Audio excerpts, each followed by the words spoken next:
अयम निज परो वेति गणना लघु चेत साम उदार चरिता नाम वसुदेव कुटुंबकम्। अर्थात यह मेरा अपना है और यह नहीं। ऐसी गणना छोटे चित्त वाले लोग करते हैं, परंतु उदार हृदय वालों की यहाँ संपूर्ण सृष्टि होती।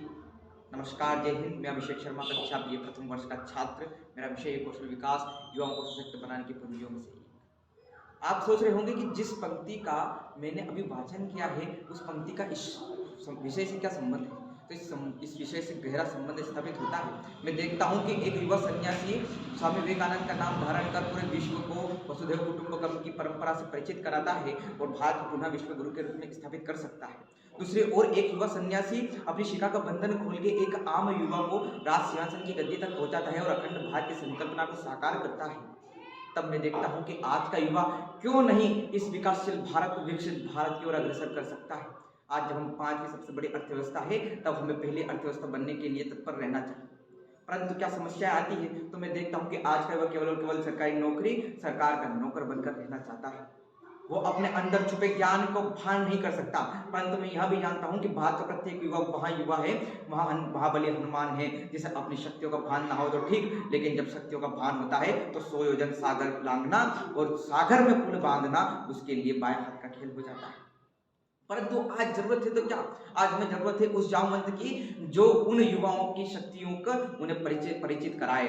और आज मैं देखता हूं कि इस कलयुग में इस भारत के युवाओं के लिए प्रधानमंत्री नरेंद्र मोदी जी, जिन्होंने कौशल विकास योजना को लागू किया, वह जामवंत के रूप में आज के युवाओं को शक्तियों का और उनके ज्ञान का भान करा रहे हैं। कौशल विकास योजना के द्वारा हमारे देश के बेरोजगार युवाओं को रोजगार प्राप्त हो रहा है, चाहे वो कंस्ट्रक्शन का क्षेत्र हो, चाहे फिर वहाँ बिजली से संबंधित क्षेत्र हो जैसे इलेक्ट्रॉनिक्स एंड हार्डवेयर, चाहे फिर वहाँ फूड प्रोसेसिंग का क्षेत्र हो, चाहे फिर वहाँ फर्नीचर एंड फिटिंग्स का क्षेत्र हो, चाहे फिर वहाँ हस्तकरघा का क्षेत्र हो, हस्तकला का क्षेत्र हो, चाहे फिर वहाँ आईटी सेक्टर के द्वारा कंप्यूटर में सॉफ्टवेयर और हार्डवेयर की जानकारी प्राप्त करने से लेकर तो अपने स्वयं के रोजगार को स्थापित करने का क्षेत्र हो।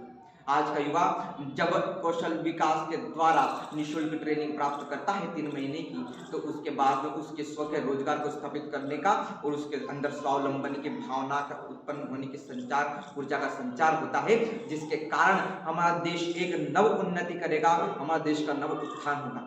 जब युवा अपने स्व के रोजगार को स्थापित कर लेता है, तब न केवल अपने परिवार की आर्थिक गतिविधियों को आगे बढ़ाता है, अभी तो हमारे देश की आर्थिक अर्थव्यवस्था को भी आगे बढ़ाता है। मैं जानकर, आपको भी जानकर यह हैरानी होगी कि अभी तक 16,61,000 युवाओं ने कौशल विकास के द्वारा ट्रेनिंग प्राप्त करके अपने स्व के रोजगार को स्थापित किया है। और जब मैंने औसत इनका मान निकाला, तब मैं क्या देखता हूं कि एक युवा जो अपने रोजगार स्थापित कर लेता है, वह युवा अन्य 3 अलग युवाओं को भी रोजगार प्रदान करता है। इससे क्या आंकड़े निकलते हैं, तो इससे आंकड़े निकलते हैं कि वह 16,61,000 युवा 49,80,000 युवाओं को भी रोजगार देते हैं। और यह आंकड़ा तो केवल औसतन है, इससे भी बड़ी संख्या है 49 लाख से भी आगे के, जहां पर युवाओं को रोजगार प्राप्त हुआ है। और आज का युवा जब सशक्त युवा बन जाएगा, तब इस भारत का वो निर्माण होगा और वह स्वप्न साकार होगा, जिस स्वप्न को मजबूत बनाने का स्वप्न डॉक्टर एपीजे अब्दुल कलाम ने देखा था, और इस भारत को अखंड भारत बनाने का स्वप्न सरदार वल्लभ भाई पटेल ने देखा था।